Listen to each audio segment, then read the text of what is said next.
All right, 3, 2, 1. Hello and good morning.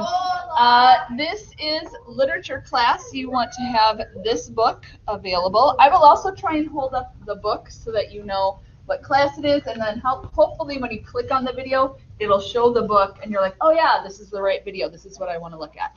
All right, let us start with the Bible lessons, but first I need to present my screen. Oh, ladies and gentlemen, I will need help remembering things. To record the full lesson when someone is absent, and also to present my screen, because right now the video is not presenting my screen, so I need to share my screen. And now it's sharing. Bless you. Good cover. Cover those sneezes. You guys are doing a great job at that.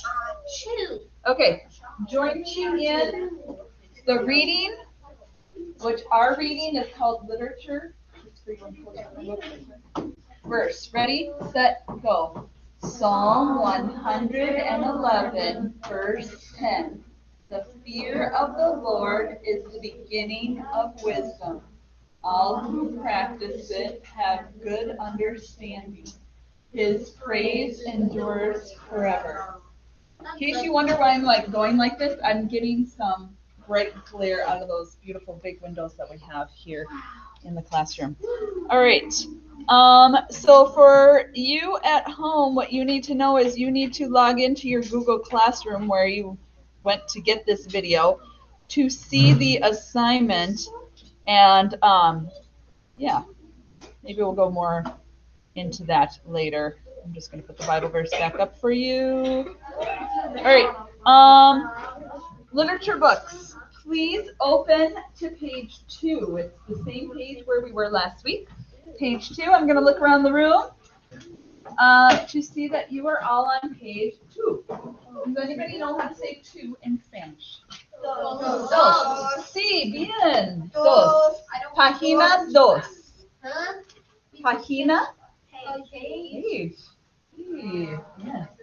All right. Column 1 is ready. 2, 3, 4, and 5. Good job. Way to be. I didn't know you were a Spanish teacher. No, I just remember a little bit of Spanish from high school. That's pretty much it.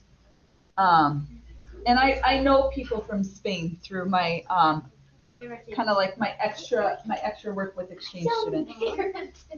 Hey, what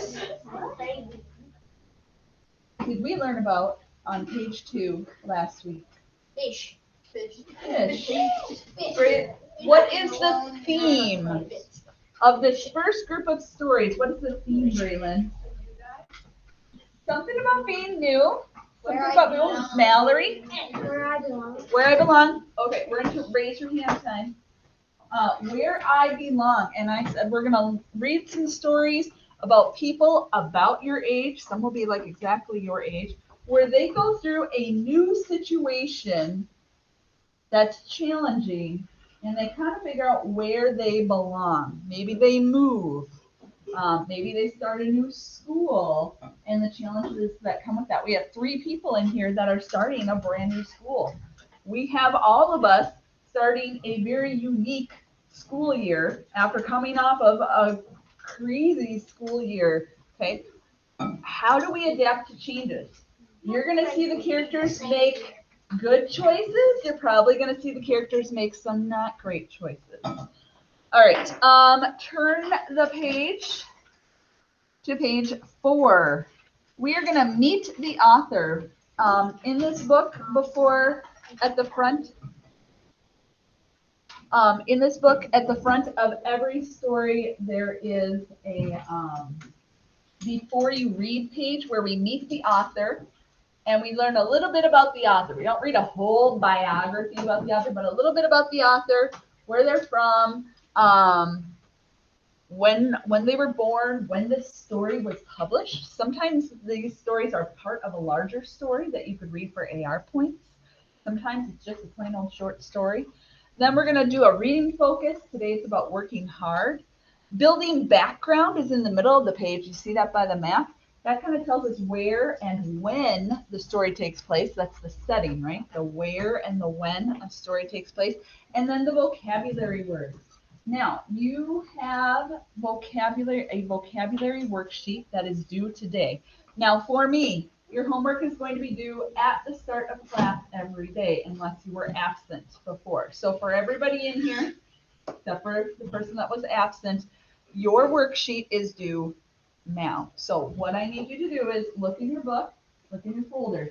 If you have your paper worksheet and you chose to write your answers on the paper worksheet, and that's how you're going to do your assignment, and it's still in your possession, you're going to need to put your mask on, walk it back, put it in the literature tray. Now, what was the other option other than writing your answers on paper to do this assignment, Ada? Yeah, typing it in Google Classroom in the form that was attached to that assignment. Now, if you did that and you pressed the what button at the end? Submit. I already have it. It's already turned in. Okay. So, does anybody need to walk their paper to the back of the room? It's okay if you need to. We're learning routines. Everybody has it turned in on the Google form in Google Classroom, or you have the paper in the tray. Fabulous. All right. Oh, you're looking? Okay. If you ever turn in both, like maybe you just really like writing it out first, but then you like to type in the answers as well, I'll grade them both. And if you like have a goof on one, but the other one's perfect, I will give you the better score. Okay. I don't need to grade both, and I would actually kind of prefer to not grade both. But if you ever accidentally turn in both, I will give you the better score, whatever that is. Go ahead, grab it. Okay, so if you ever know that. And then I will be checking in with you if you do not turn your work in on time. We have not covered this in the handbook yet, but sixth grade who were here last year, do you remember what the consequence is for not turning your work on time? And you get the consequence so that you work really hard to get it in on time next time. Piper, do you know what the consequence? If you're missing stuff, I will have you stay in from recess or break. There's a grade consequence. It affects your grade if you turn in an assignment late. A grade lower. 1 grade lower. So if you forgot to do your vocab worksheet over the weekend and you're like, Mrs. Orrick, I really forgot. I'll have it to you by the end of the day, but it's not ready to go first thing in class. It goes 1 letter grade down. So if you turn it in and it's perfect, it's 100% correct, that would be the letter grade A. But you turned it in late, it's going to go from an A to a B, even though you got it all the way right. Now, if you turned it in and you rushed it and you didn't do very well and maybe you got a C on that assignment and you turned it in late, it goes from a C to a D. Not good. You don't want a lot of those, right? Okay. Yeah. And it is also, what you should know is you need to do your best work the first time because you do not get to fix it to improve your grade unless I look at it and I'm like, whoa, they just really didn't understand that at all. They need to do a complete redo. But if you just do it quick and then want to fix it to get the better grade, I'm still going to have you fix it, but it's not going to help your grade. So make sure you're doing your best work right away the first time. And if you need to turn it in late so that you do your best work because you forgot it, do your best work still and turn it in late. Okay, but it should be on time, right? Right. Okay. All right. I might give you a little slack on the late stuff this week, but next week I will be like, nope, we're in regular school now. Let's do this. Okay? All right. And I'm not going to be mad. I'm not going to yell. Are you sure? I try and save my loud voice when I'm talking to everybody or when I'm outside with PE or somebody doesn't do the dishes at home. But I will encourage you to do your best because that's my job. That's probably the biggest part of my job, to help you do your best. And if I don't think you're doing your best, I'm going to be like, Nathan, you need to step it up. You can do better. Use your best. We're going for excellence. What'd I do? Put the bookmark away. I picked on you because you had a bookmark on your head. All right. So work hard. Turn your work in on time. You're learning how to be responsible, and that's one way you're going to practice. All right. Page 4. And page 4. And my book is big and thick, and the front pages are falling out. So I'm going to put my mask on and go over there and get a book so I can walk around a little bit, because my book is kind of like, look at this. Yeah. Yeah. It's a magazine. So we are going to read through page 4. So I'm going to look for a volunteer to raise your hand. To meet Francisco Jimenez. Now he has a Spanish name, and in Spanish the J makes the H sound. Jimenez. Meet Francisco Jimenez. If you need help saying names, I will help you. Otherwise, I will give you a chance to sound out words, remember. And if somebody needs help sounding out a word, the teacher helps them. Classmates just are quiet and listening, because sometimes people need like 3-4 seconds to figure out a word. And we're going to give you that time. All right. Braylon, go ahead. Meet Francisco Jimenez. Everyone else follow along. Since Spanish was the dominant language during my childhood, I definitely write about those experiences in Spanish. That's now a professor of literature at Santa University of California. Once worked as a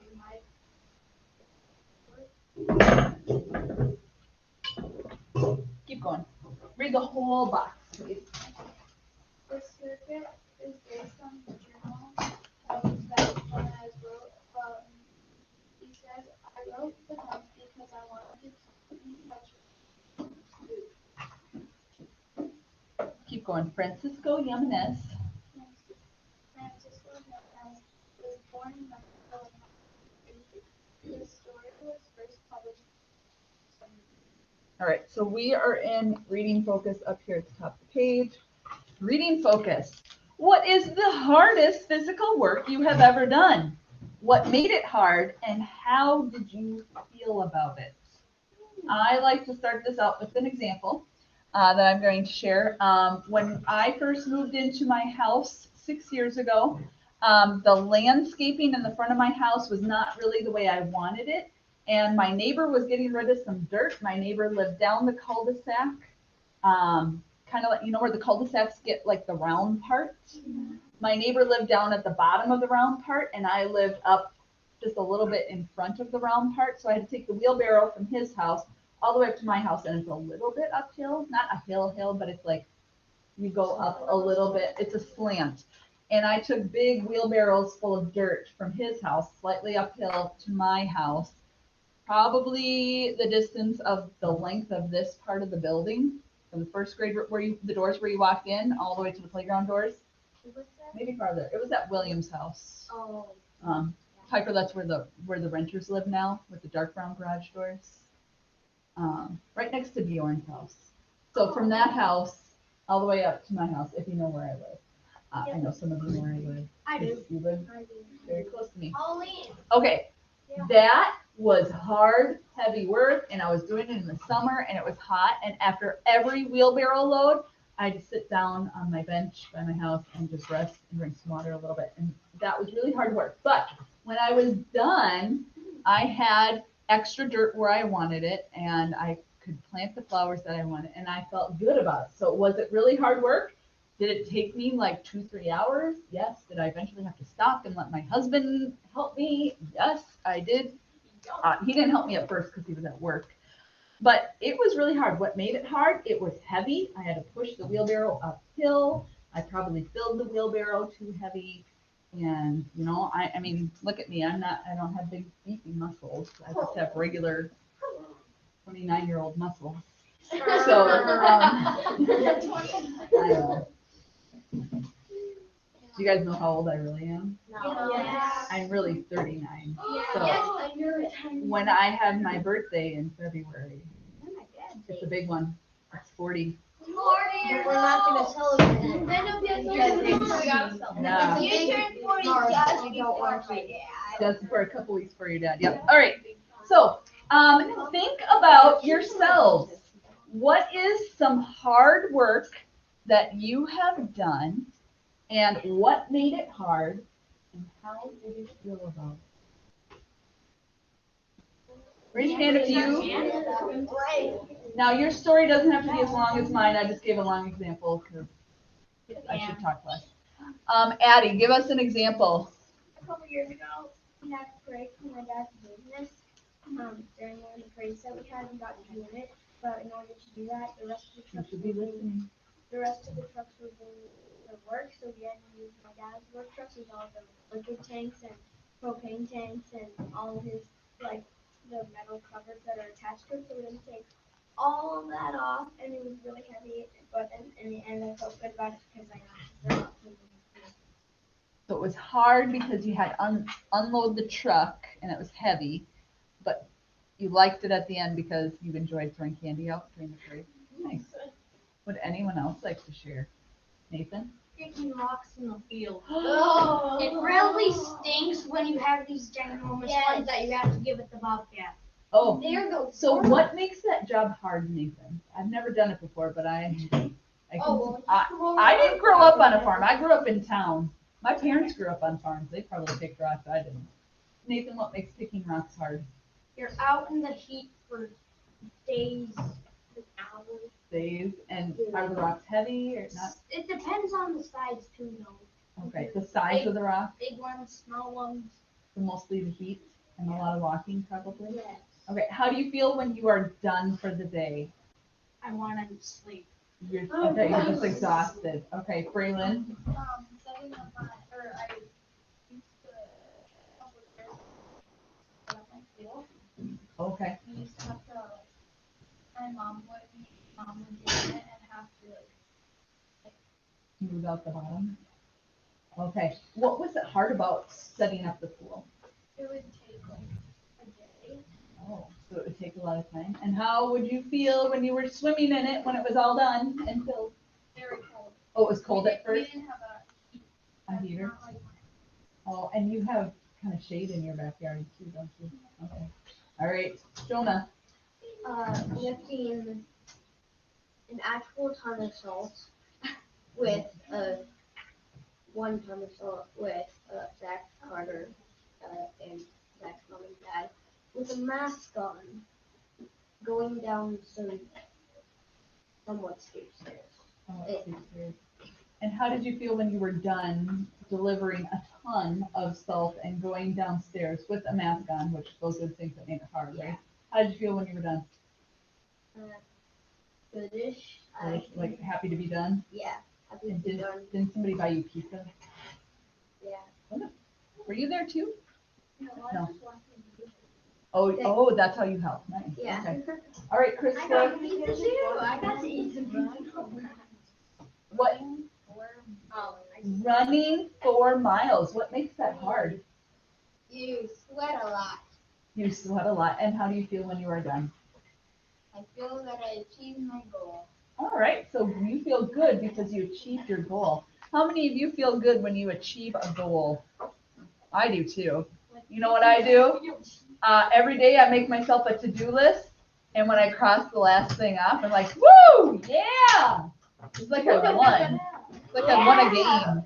Yeah. It's like you won against the coffee machine.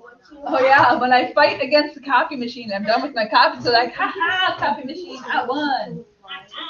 All right, we have time for a couple more people to share, and then we're gonna move on to building background. You guys are being good listeners for your classmates. Good listeners for your classmates. Remember to face forward, sir.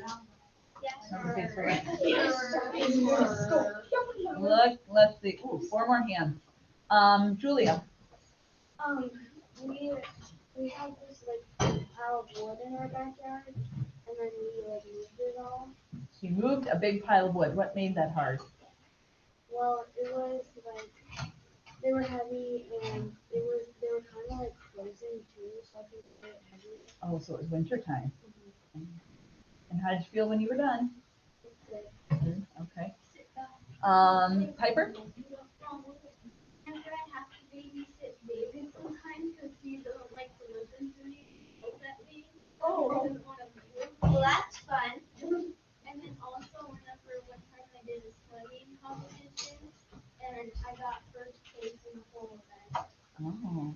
How do you feel when you're done babysitting or when you're done with your swimming?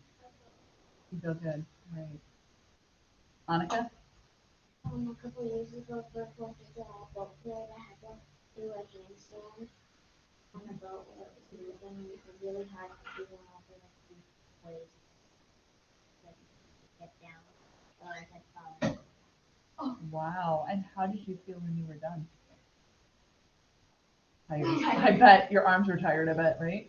Had a lot of water. Oh. I bet. All right, Haley.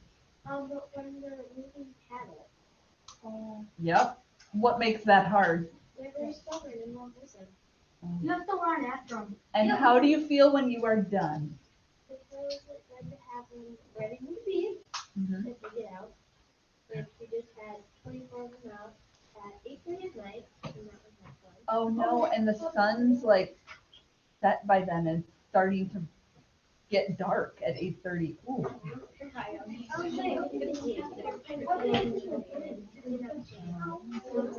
Big Reggie. All right. Do you have another story to share? We gotta stick to just one. Do you want to tell me at break time? 'Cause we gotta move on, and you got to share one of it. Okay. All right. Good stories. I'm sure even if you didn't raise your hand and share, you can think of a time where you did something hard, and you know what made it hard, and you know how you felt when you were done. Well, guess what? In this story, our character is gonna have to do something hard, and he's gonna tell us why it's hard, and we're gonna know how he feels when it is done. Building background. You see that in the middle of the page, right next to the map? Put your eyeballs on the page. We're on page 5, middle of the page. Hopefully you guys can see that. Right by the map. Building background. I would like a volunteer to read that whole section. So you're going to read the time and place and the did you know. All right, Jordan, go ahead. This story takes place in the 1950s in California. Did you know? Migrant workers traveled from farm to farm to vegetables and food finance. They followed the harvest, moving to their garden after each type of crop is harvested. Often they live So they would live maybe in a small house where the farmers were, and they would move around. So once beans were all picked, they would move and somewhere else and pick a different vegetable, because different vegetables mature and are ready for harvest at different times. Like right now in my garden, I have green beans and I have tomatoes, but my green beans are almost done, and my carrots and potatoes not even close to done yet. Those you harvest later, like late September, early October. Christopher, question, comment? Like Little House on the Prairie, where they get all those like stuff on and back into the barn and other stuff. Like they have to get carrots. Yeah, when they harvest their food and put it in the barn for the winter. Yeah. All right, vocabulary preview. We will most often not read through this together. Why? What did you already do? A vocabulary worksheet. So I know you have already read through those vocab words and the definitions at least 2 or 3 times to do the worksheet, right? How many of you think you read the definitions? Show me with your fingers on your hands. How many times do you think you read the definition in the worksheet? Like 2 times, 3 times, maybe? Probably at least twice, because you have the exercise A and the exercise B. So then you're good. All right. Okay. We are to the story. This is called The Circuit by Francisco Jimenez, and we know from the meeting the author that this is based on some of the essays that he wrote when he was in college. Now, this story is not about Francisco Jimenez. He is writing about someone else. This is fiction. This is a made-up story, but he knows something about migrant farming. So he's writing a story about another boy. The boy's name is Panchito. It's actually a very popular Spanish name. Panchito. Panchito. All right. Panchito. All right.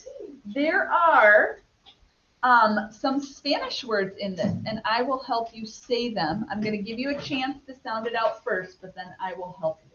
All right. Who would like to read the first paragraph on the first page right underneath the car? Mallory? It was that time of the year again.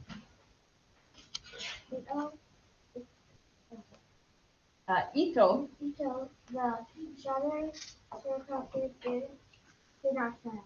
It was my son.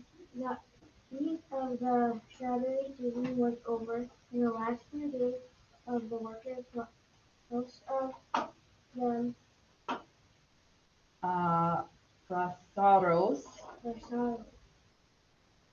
They were they not were not taking as many boxes and as they had during the months of June and July. All right, so look down at the bottom. We have number 1 in red and number 2 in red. Those numbers in red are also up in the paragraph. So after Ito, you look down at the bottom and it says, oh, that's how you say it, Ito.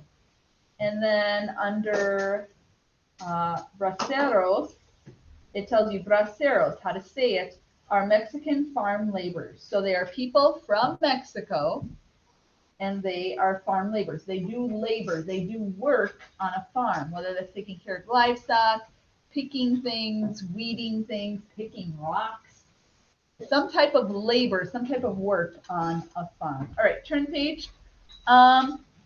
Let's switch to doing 2 paragraphs at a time. So you're going to read 2 paragraphs at a time.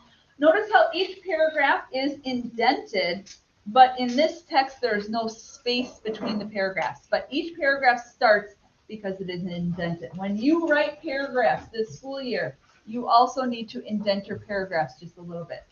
All right, let's say Ellie, first 2 paragraphs, go ahead. And our job is to follow along. We are on the top of page 6, top of page 6. Ellie, take it away. As the last days of August disappeared, certain remember one day only one the best picture came to me. I liked him. Sometimes we passed through and during our half-hour lunches. That is how I found out he was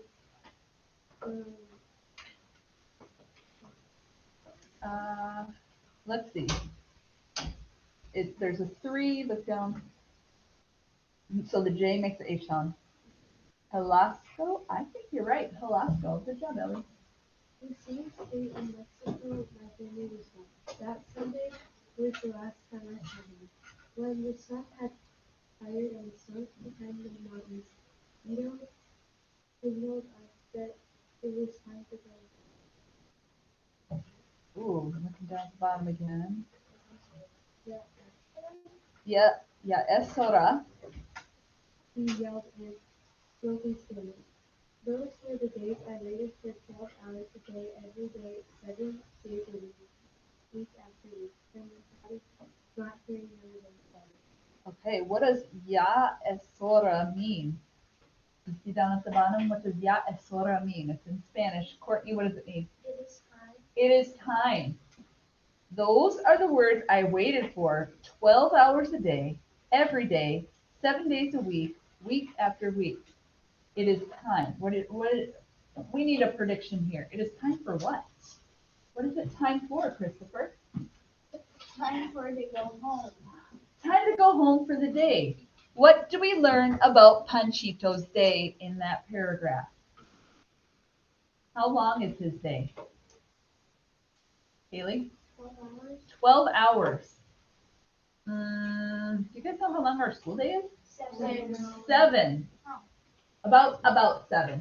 7 hours long. His day is 12 hours long and he's outside in the hot sun. How many days a week? 7. Does he work hard, do you think?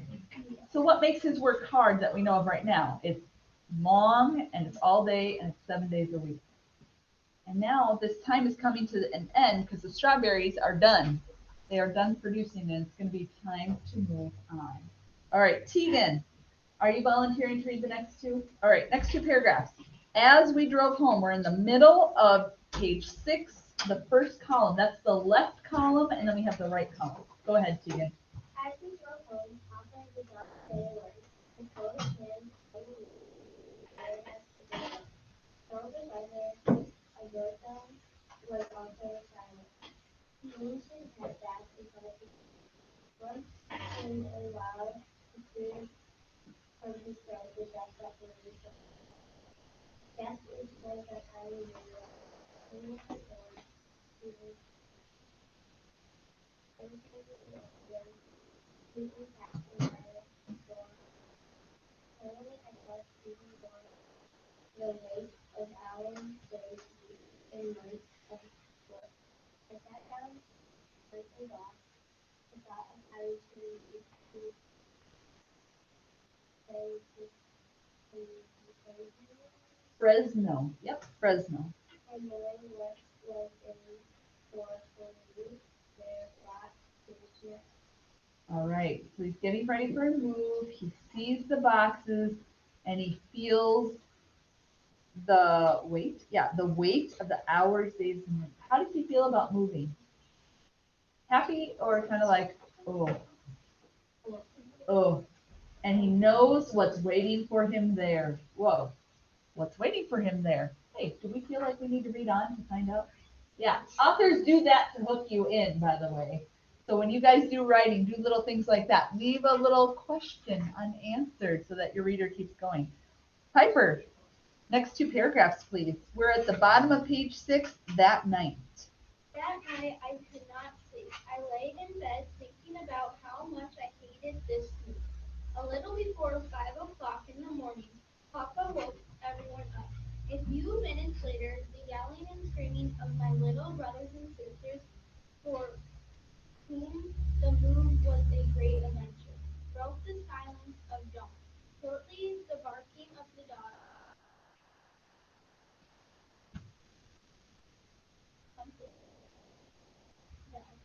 Good job, see? And you know what? That only took 2 seconds, not even. So that's why we don't jump in and help people, because they can do it. All right. Whoa, wow. That next paragraph is huge. If I call on you and you want to just read the huge paragraph and have that be it, that's fine. Just finish the paragraph and look up at me. If you want to read two, go for it. Haley, go ahead. While we packed the breakfast dishes, Papa wanted to strike the pizza Arcanchita. Yep. Argentina. That was the man Papa gave his old 38 black Plymouth. Plymouth. Oh, Plymouth. It's a type of car. They don't make them anymore though. He bought it in a used car lot in Santa Rosa in the winter of 1969. Papa was very proud of his little Jalopy. jalopy. He was right to be proud of it. There's a lot of time looking at other things before buying this. When he finally chose the cheetah, he checked it thoroughly before driving it out of the car lot. He examined every inch of the car. He listened to the motor clicking the steps inside every gear, trying to detect any noises that felt the car going. After being satisfied with the frozen step, Papa then insisted on knowing who the original owner was. He never did find out from the car salesman, but he bought the car anyway. Papa figured the original owner must have been an important man because behind the rear seat of the car he found a blue Lincoln. Papa parked the car out in front and helped the motor Listo. wheel. Without saying a word, the burrito and I began to carry the boxes out to the car. The burrito carried the two big boxes and I carried the two small ones. Papa then threw the mattress on top of the car roof and tied it to the front mirror. Thus. Less. Listo? Listo, lesto. Listo. Listo. I should say that when we're ready to come in. Listo! Listo. All right. Turn the page. Why? I don't know. Practice my Spanish. All right. We are on page 8 at the top of the page. New reader, Ada. Everything was packed except Mama's pie. It was the galvanize. Galvanize hot. She had picked up at it from the first floor and Samson the year with the year of the past 9 years and many dancing years. And the more dancing is hard, the more Mioa. The double L makes the Y sound. Mioa. he used to say I held the front door open and Mona standing up with my little baby up the stairs when she left the car, Papa reached out to the local at last Roberto. Yep. Papa drew near car door and Papa gently placed it on the floor behind the front seat. All of us sometimes in Papa's car was correction but Papa with it and said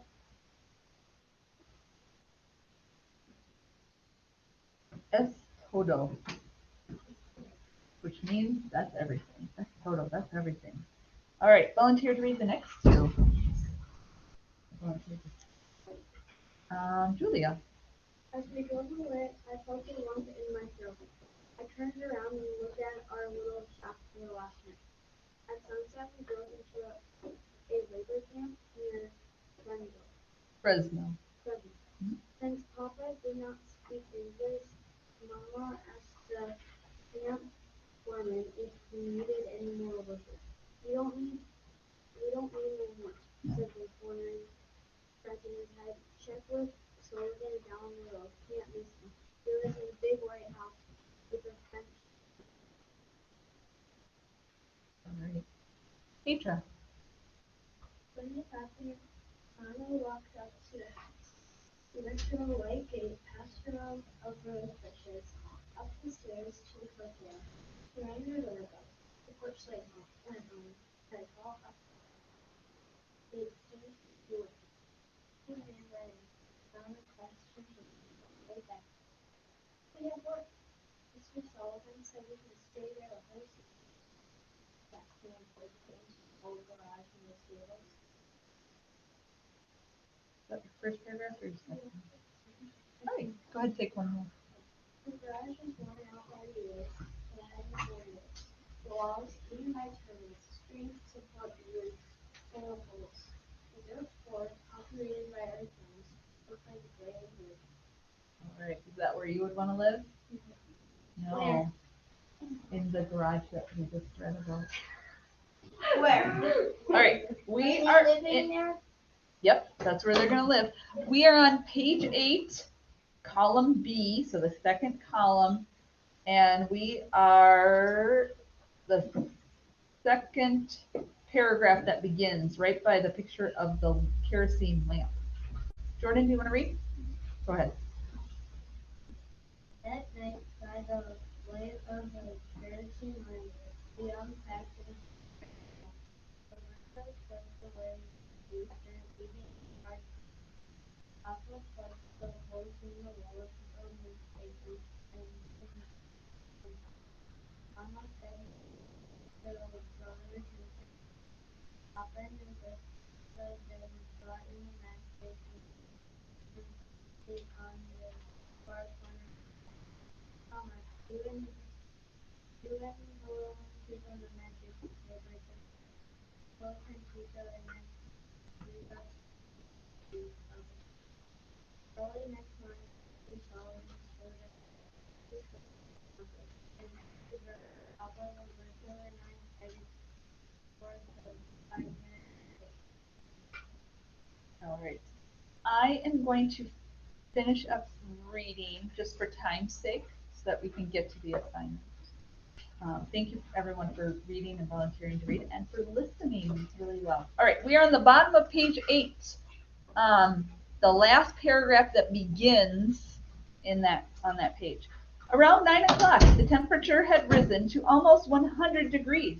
I was completely soaked in sweat and my mouth felt as if I had been chewing on a handkerchief.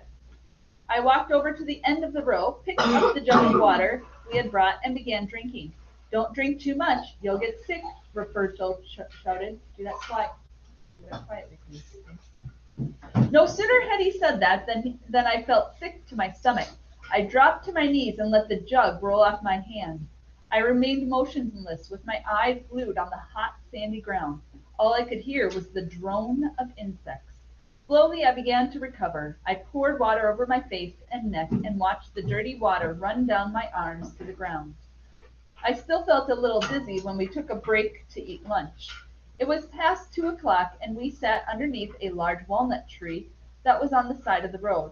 While we ate, Papa jotted down the number of boxes we had picked. Roberto drew designs on the ground with a stick. Suddenly, I noticed Papa's face turn pale as he looked down the road. Here comes the school bus, he whispered loudly in alarm. Instinctively, Roberto and I ran and hid in the vineyards. We did not want to get in trouble for not going to school. The neatly dressed boys about my age got off. They carried books under their arms. After they crossed the street, the bus drove away. Roberto and I came out from hiding and joined Papa. Tienen que tierra cuadro. You have to be careful. After lunch, we're in the top of the last column on page 9. After lunch, we went back to work. The sun kept beating down. The buzzing insects, the wet sweat, and the hot, dry dust made the afternoon seem to last forever. Finally, the mountains around the valley reached out and swallowed the sun. Within an hour, it was too dark to continue picking. The vines blanketed the grapes, making it difficult to see the bunches. Vámonos, said Papa, signaling to us that it was time to quit work. Papa then took out a pencil and began to figure out how much we had earned our first day. He wrote down numbers, crossed them out, wrote down some more. Quince, he murmured, with quince, 15. Then when we arrived home, we took a cold shower underneath a water hose. We then sat down to eat dinner around some wooden crates that served as a table. Mama had cooked a special meal for us. We had rice and tortillas with carne con chile, my favorite dish. Carne con chile is meat cooked with red peppers and beef. The next morning, I could hardly move. My body ached all over. I felt little control over my arms and legs. This feeling went on every morning for days until my muscles finally got used to the work. It was Monday, the first week of November. The grape season was over and I could now go to school. I woke up early that morning and lay in bed, looking at the stars. Turn the page 10, and savoring the thought of not going to work and of starting 6th grade for the first time that year. So this is November, right? November? Yep, November, and he hasn't been to school yet this school year. Wow. Since I could not sleep, I decided to get up and join Papa and Roberto at breakfast. I sat at the table across from Roberto, but I kept my head down. I did not want to look up and face him. I knew he was sad. He was not going to school today. He was not going tomorrow or next week or next month. He would not go until the cotton season was over, and that was sometime in February. I rubbed my hands together and watched the dry, acid-stained skin fall to the floor in little rolls. When Papa and Roberto left for work, I felt relief. I walked to the top of the small grade next to the shack and watched the Carranchita, that's their car, what they named their car, Carranchita, disappear in the distance in a cloud of dust.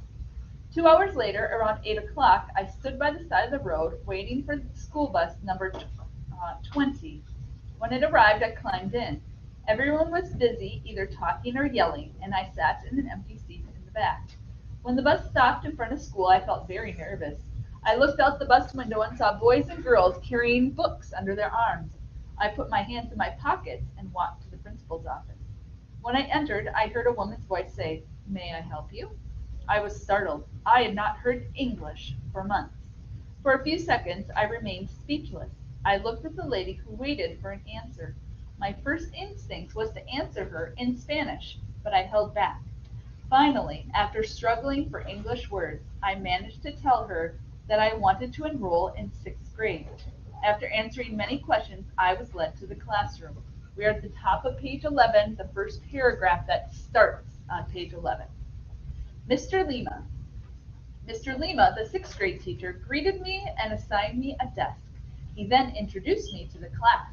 I was so nervous and scared at the moment when everyone's eyes were on me that I wished I were Papa and I were with Roberto, Papa and Roberto picking cotton. After taking roll, Mr. Lima gave the class the assignment for the first hour. The first thing we have to do this morning is finish reading the story we began yesterday. He said enthusiastically. He walked up to me, handed me an English book, and asked me to read. We are on page 125, he said politely. When I heard this, I felt my blood rush to my head. I felt dizzy. Would you like to read? He asked hesitantly. I opened the book to page 125. My mouth was dry. My eyes began to water. I could not begin. You can read later, Mr. Lima said understandingly. For the rest of the reading period, I kept getting angrier and angrier with myself. I should have read, I thought to myself. During recess, I went into the restroom and opened my English book to page 125. I began to read in a low voice, pretending I was in class. There were many words I did not know. I closed the book and headed back to the classroom. Top of page 11, second column. Mr. Lima was sitting at his desk correcting papers. When I entered, he looked up at me and smiled. I felt better. I walked up to him and asked him if he could help me with the new words. Gladly, he said. The rest of the month, I spent my lunch hours working on English with Mr. Lima, my best friend at school. On Friday, during lunch hour, Mr. Lima asked me to take a walk with him to the music room. Do you like music? He asked me as we entered the building. Yes, I like corridos, I answered. He then picked up a trumpet, blew on it, and handed it to me. The sound gave me goosebumps. I knew that sound. I had heard it in many corridos. How would you like to learn how to play? He asked. He must have read my face because before I could answer, he added, I'll teach you how to play it during our lunch hours. That day, I could hardly wait to get home to tell Papa and Mama the great news. As I got off the bus, my little brothers and sisters ran up to meet me. They were yelling and screaming. I thought they were happy to see me. But when I opened the door to our shack, I saw that everything we owned was neatly packed in cardboard boxes. It ends with him opening the door to their shack and seeing that everything was neatly packed in cardboard boxes. The end. But what did the author tell us previously in the story that lets us know what's going to happen?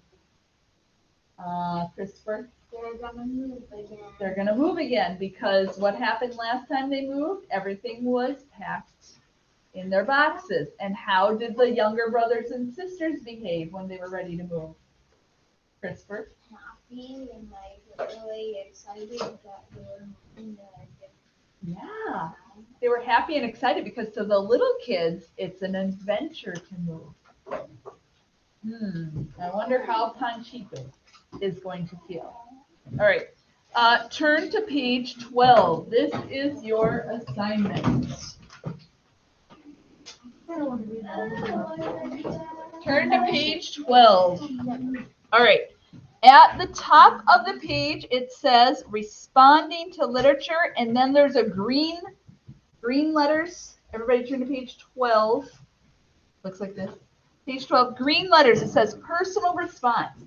You are always going to answer the personal response. Now, in this one, there's only one personal response.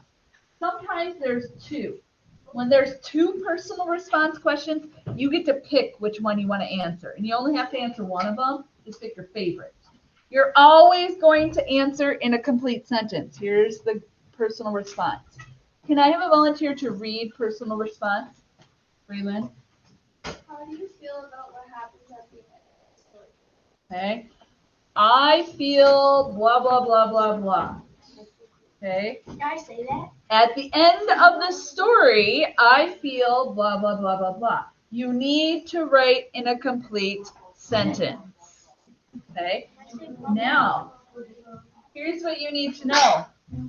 The question in this personal response that Braylon just read is an opinion question, right? How did you feel at the end of the story? Well, the way you feel might be different from the way I feel, or the way he feels, or the way she feels. You give your opinion. Clearly state your opinion and then give at least one reason to back it up. Okay? Clearly state your opinion and give one reason to back it up. Let me give you a false example answer to this question. At the end of the story, I felt excited because I knew Panchito was going to move to a new place and maybe he would have a better house. That is one sentence. At the end of the story, I felt excited for Panchito because he was going to move and maybe he would get a better house. My opinion, I felt excited for Panchito, for the character. My reason, he was going to move and maybe have a better house. Okay? Or a worse house. Okay? So I gave my opinion and I gave a reason that supports my opinion. All right. That's not it for your homework, of course, right? Aww. Well, what does the assignment board say? Page 12, PR, which stands for personal response, and then numbers 1 through 4. Let's look at numbers 1 through 4. All right. Who would like to read number 1? Ellie. How many things, Ellie? 3 things. You can get those 3 things into one sentence, or you can put those 3 things into 3 sentences. Name 3 things you learned about the narrator. The narrator's name is Panchito. He is the boy. It's not the author, it's someone else. The author's name is Francisco. This is about Panchito. Panchito is the narrator. He is telling us the story. We see the story, we see the events, we know how Panchito feels. He is the narrator. What 3 things did we learn about Panchito? Okay. Make them kind of the important things. Like, yeah, he's a boy. Who cares? I mean, it doesn't totally matter that he's a boy in this story necessarily. Tell us 3 important things that are important to this story that we learned about Panchito. We learned that he blah, blah, blah. We know that he blah, blah, blah, and he also blah, blah, blah. That could be 1 sentence. Or it could be 3 sentences. How many points do you think number 1 is worth? If you have to write 3 things, how many points do you think it's worth? Aaron, how many points do you think it's worth? 3. That's right, 3. 3 points. Number 2, Addie, I saw your hand up before. Can you read number 2 for us? What is a day's work life on Mr. Sullivan's farm? Oh, what if we just say a day's work on Mr. Sullivan's farm, because we're going to write in a complete sentence. A day's work on Mr. Sullivan's farm is hard. Is that an A plus answer, or is Yes. that kind of like a C answer? That's a B. That's a C. That's a C answer. Okay. Use detail. Or how about this? Put some of the question into your answer. A day of work on Mr. Sullivan's farm is hard because, and then give 1 or 2 details that makes it hard.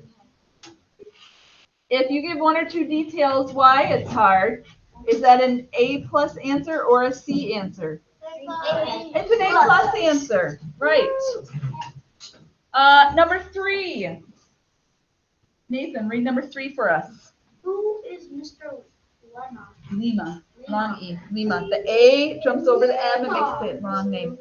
Now, here's an example of a C answer. Mr. Lima is a teacher. Okay, really? Now, we didn't meet the other teachers, but you know that sixth graders normally have multiple teachers. We didn't meet the other teachers. I want you to tell me what is special about Mr. Lima as the teacher. Okay? Tell me something important about Mr. Lima that's important to the story. It's not just any old teacher, right? This teacher does special things for Panchito, doesn't he? Mention that. Mr. Lima is the teacher who does what? Write that in your answer. Do you have a question or do you want to read number 4? Oh, yeah, don't give the answer. You're going to write your answers. Ada, would you like to read number 4? What happens at the end of the story? Okay, now there's multiple right answers here. You could go back to the end of the story and write down like words from that very last paragraph, or you could also tell me what you know is going to happen after that last period in the story. Both are correct answers. Okay, both are fine. And if you want to write both, you can write both, or you can just write one. Now, you have 2 ways to turn this in. One is pencil and paper. So if I was going to get a piece of notebook paper out, here we go. We'll go like this. We'll do a new screen. We are recording. I know this is a long video. You know what? I'm gonna get some line paper. Oops, line paper image. Okay, do that, click that. Ooh, okay, right click. Copy image.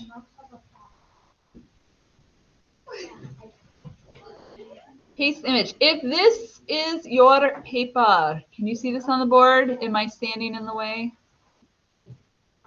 Go view, full screen. All right. If this is your paper, here's what we're going to do. And this is a little different from last year. If you were with me last year, this is a little different. You're going to put your name up here. Oh, name. Oh, this is kind of fat. That's okay. Just I have to write my name. Name. Ooh, what is it? Name. Class. Page. Class. Well, we're switching to MLA format so that you're ready for 7th grade. What? How many numbers? Let's say name, due date, and this is going to be due tomorrow. Tomorrow, it's September 1st, so it's the 9th month and the 1st day, so 9/1. Class is lit, short for literature. And then page, what page is this assignment on? 12. Name, due date, subject. Oh, I forgot something. Okay, so write in here, you're gonna write teacher. You're gonna write your teacher's name. I don't know. It's MLA format. You can write Aurich. You can write Mrs. Aurich. A-U-R-I-C-H is how you spell that. You know how to spell it? A-U-R. Okay. Can I say mom? Yeah, right above the due date. Don't worry. I will, you know what? How about I get a nice little poster for the classrooms that you know what it looks like. Okay, so if you're going to do your assignment on paper, we're going to work on MLA format, and Mrs. Aurich is going to do a better job of getting that for you next week. There's also a Google Classroom assignment, but we are late for break, so I'm going to, no, I got to show you now because we're recording. Okay, so in Google Classroom, where's the Google Classroom? Here we go.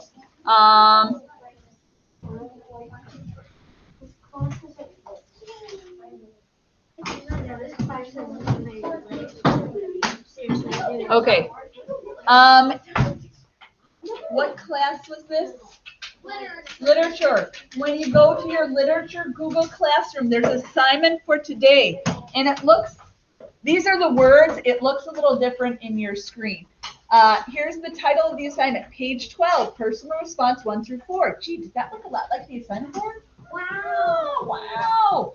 Directions. Open a Google document from this screen. From this screen, up in the top corner. Up in the top corner, like right up here, it's going to say your work. And you're going to do add or create new, and then you get the drop-down menu, and you're going to click on Google Doc. If you open up your Google Doc from inside of the assignment, it's automatically going to make it so easy for you to turn in. Okay? You're going to do the MLA format, like your name, teacher name, due date, subject, assignment. Do it the best you can today. I'll get you a poster for tomorrow, and I'll probably put something in the Google Classrooms as well. And then you're going to answer the questions, personal response, and numbers 1 through 4. Are you going to write in complete sentences, or am I going to get a one-word answer? One-word answer. Oh, you're going to get it marked wrong, and you're going to have to finish it. Complete sentences for this whole assignment. Then, if you open this assignment in Google Classroom, like open the docs, which a lot of you did that for writing last week, so I know a lot of you know how to do that already. When you're done, at the top, it will just say, like on this screen, up here, you will have a button, a gray button that says Turn In. You can click that, and it will turn it in. Petra, question? Thank you for raising your hand. You can do it on paper, or you can do it in Google Classroom. It is your choice. If you are at home, guess what? You don't get a choice.